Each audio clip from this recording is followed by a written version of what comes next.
doing a random reading, page 228, a theology of the Old Testament in the Wisdom chapter. Outside of the wisdom literature, even the adult male head of the family is hardly attended to as a moral agent.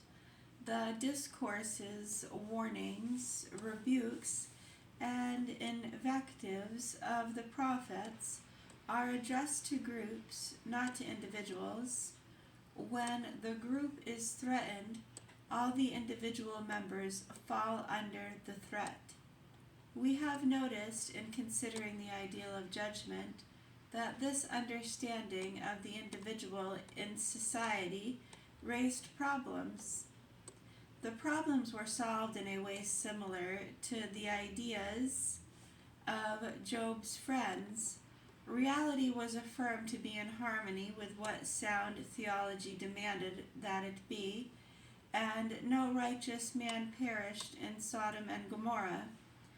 One must observe that the prophets, as a group, do not make the exception which was made by the authors as the stories of the deluge and the Sodom and Gomorrah, and of Sodom and Gomorrah.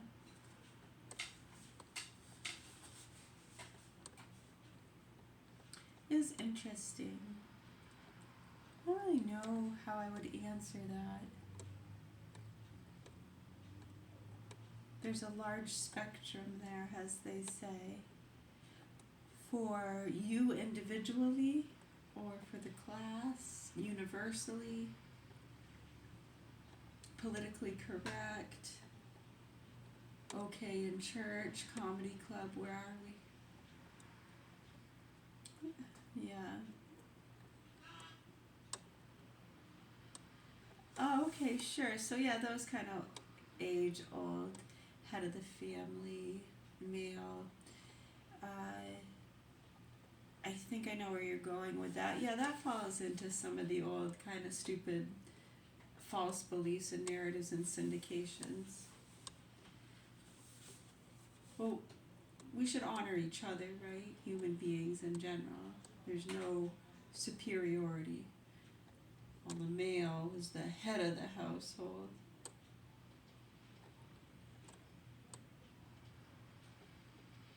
And because you hold a certain title, we are to respect that title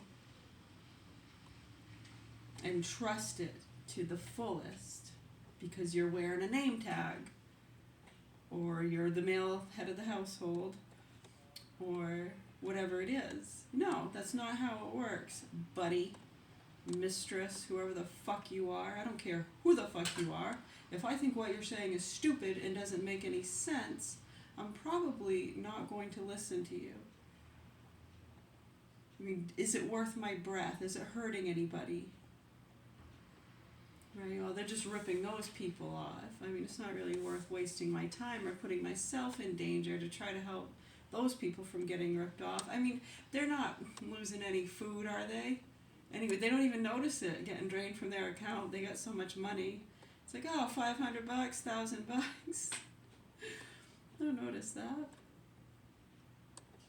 So why would I risk my life to try to help those people?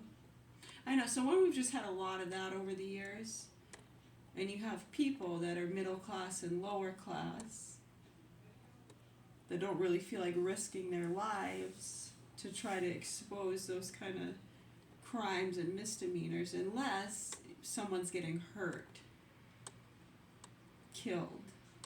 Children, innocent, vulnerable people who can't speak or have any wherewithal for themselves. Right, yes, it is not, I agree, it is not right. Say you have somebody getting money drained from their account. You have all the penny scams too, with the disability and all that over the years. Well, that falls right in line. We mentioned that earlier with the Tate games and stuff, and we've shown you over the years multiple times. So those things too are also legal investigations and part of normal process and procedure. So over the years that stuff gets mingled in together. Yeah, exactly. Like devices or equipment. At one point in time, only the US military or certain sectors had access to FaceTime, wireless devices, space travel. Okay? And then it starts to get into the hands of the poor people. You just, what do you do then? Well, a lot of people are gonna, oh, this is gonna be quite a show, isn't it? I got $5 on that one. So they've been playing this game for a long time. We've seen a lot of the people over the years, especially in the last 15 years. I'm doing all these investigations. Again, necessary. That was almost like the COVID vaccine. They almost had to do it to prove and get the paperwork and not let it be destroyed or crumbled or unbeknownst to human awareness. I think hopefully this time enough people were aware and saw it in real time that are like, oh, well, it doesn't matter if they burn the fucking paperwork, burn it down, go ahead. People saw, they know. Does it matter? Does it fucking matter? Well, apparently in some worlds it doesn't matter what the fuck you know or how horrible it is. If you don't have enough money and power and popularity, has those around you, just like a belief system. Was that a ghost or a gas cloud? It was definitely a fucking gas cloud. But if all the people around you think that it was a ghost, it was a motherfucking ghost, and they might even make a lot of money off it, and stupid people are going to flock from all around to come to the haunted house. They saw it. I mean, these are credible people. They saw it. Are you fucking serious? No, it's 2025. Didn't they try helping you with The Exorcist? Did anyone... You missed that? You didn't get it? No? Wow. No, it's really... No, it's beyond stupid. It's actually so angering to people who are out in the real world and have to deal with a lot of these cases, and children and innocent people being targeted and fucked and tortured while people make money off of it and play their fucking house and investigative fucking bullshit baby games. It's sickening. It's fucking gross. And when you try to tell them, you're the mean person, you're the bully, you're being rude, defamation. This is what's been happening for a long time and people don't get it. Many keep just pushing. Yeah, see, defamation. Listen to how they're... No, this is what they've been doing. That's how the sickos have been getting away with it. Over and over and over again. People get silenced. They get thrown in mental hospitals, prison. They die. They kill themselves. They overdose. They can make it look like a freak accident very easily.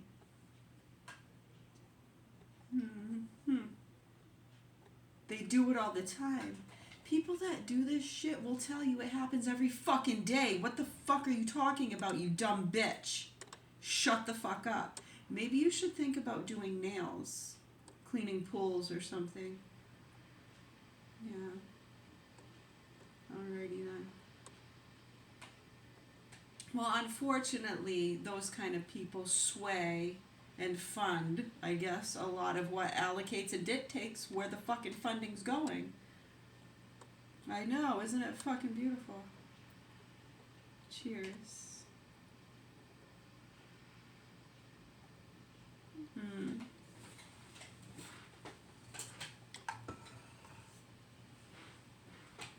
Yes, again, we're here. Yeah, 24/7.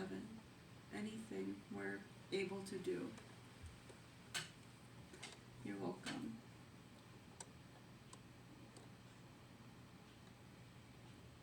Really disturbing. It's very sad and disturbing to us, and how our parents have been acting. Well, see, a lot of those investigations people went along with. A lot of people, again, went along with it knowing how stupid it was. God, I can't believe people are actually fucking going along with this. And they had to, too, because it was helping with really important stuff. And for them to see, too. We actually really appreciate it. And then those people are usually the ones, right? They get thrown under the bus. right? And nobody ever wants to talk about those things. Why is that? Are any laws being broken? Rights being violated? What about the children being fucked and tortured?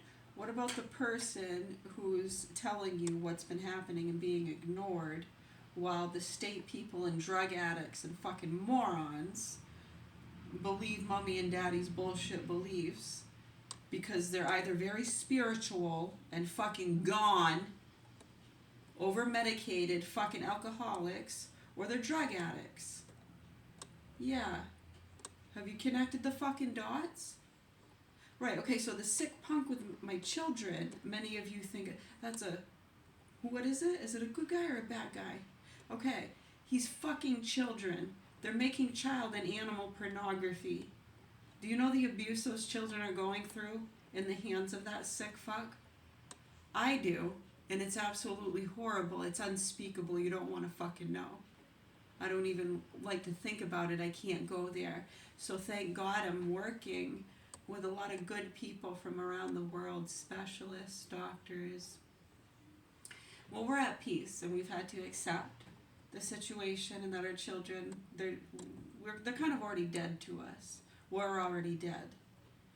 That's not a mental illness. That's accepting the situation and how horrific it is and that we can't do anything about it. How people have been ignoring it and why needs to be addressed. This is like the Epstein Island list. We've explained this many times, and we're going to keep doing it until people acknowledge what's going on here. Yeah, it's okay. We consider it part of our human work, responsibility. Kudos.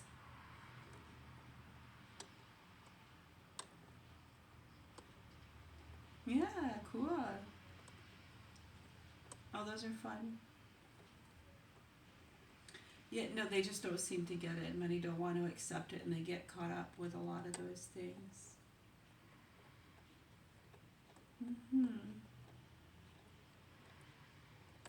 It's very, very annoying, isn't it? Yeah, but all you can do is, what do they say? Yes, grit your teeth and bear it the best you can.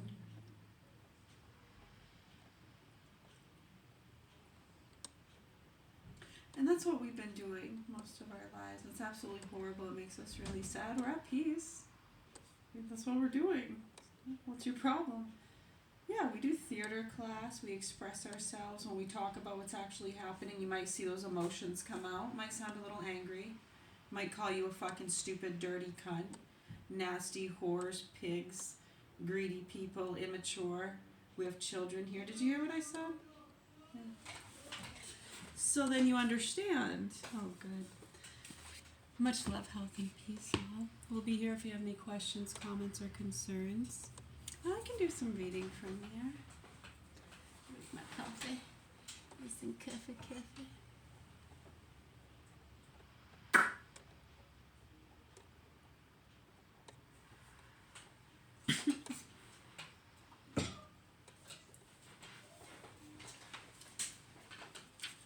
My pop goes the weasel. Goes the weasel all around the mulberry bush. The monkey chased the weasel. Page 66, huh? Alright. Did we just read this page? Page 65. Yeah, this is No Greater Love. I love this book. In mutual devotion. In war, spiritual as well as military objectives are necessary, and while there are always scoffers, some who come to scoff remain to pray. One blustering paratrooper said to me, "Whoever said there are no atheists in foxholes is crazy." Another, overhearing him, answered, "It's easy to see you're not a veteran. Prayer is the first thing we think of when we're cornered. It is as instinctive as eating." The next evening I was surprised and happy when that paratrooper joined us in our sunset service for those of his battalion who had lost their lives. For a respite from sorrow and tragedy, I told the chaplain of an incident that occurred in Sicily. It was the time when mules were being shot because they blocked the road and interfered with the progress of our tanks. Thus, to save the life of a mule and at the same time to further the war effort, a chaplain became the owner of a mule. Wet and cold, living on K rations for many days, not only were the spirits of his men bogged down, but they themselves were bogged down in the mud, and their advance was halted. Then Chaplain led his mule to a neighboring monastery, and leaving the mule in a supplement of kind words with the prior of the monastery, he returned to his outfit leading a cow, and the steaks were a rare and delicious treat for his soldiers. The black heavy mist night was well on towards morning when I finally fell asleep, but I realized the truth of what the young airman had said. If you don't talk to someone, you'll go mad, and I hope that I had helped both chaplain and airman, for both of them had helped me. On the anniversary of the violation of Poland, I attended Mass for Poland's martyred dead. Archbishop Griffin of Westminster presided at the Mass in the Brompton Oratory, the church that Cardinal Newman had founded through the generosity of the Duke of Norfolk, and which the Cardinal had made the centre of Catholicism in London years before Westminster Cathedral was built. Out of love and sorrow for Poland, thousands attended the ceremony, pleading their abiding faith in her resurrection. The oratory has been the scene of national rejoicings and mournings for hundreds of occasions, but I do not believe any could have been more poignant than the occasion of this prayer for Poland. It recalled to me the day, 5 years before,